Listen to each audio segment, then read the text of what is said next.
ってきて、朝の大学に戻って、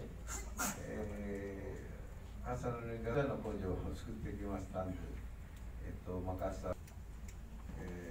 ちょっと普通の選挙じゃなくて、私が本当にやりたくないんですよ。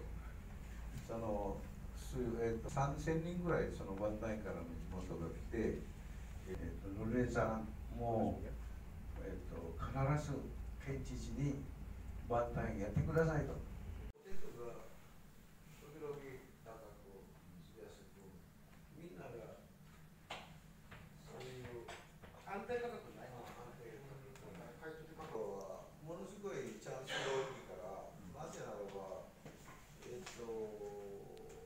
か、出荷するものがジャカルタ系だから、直接出せる。直行で、もう期間なんですか、短くなるんですよね。私も仏壇も今まで46日間とか、今は14日間。14日で。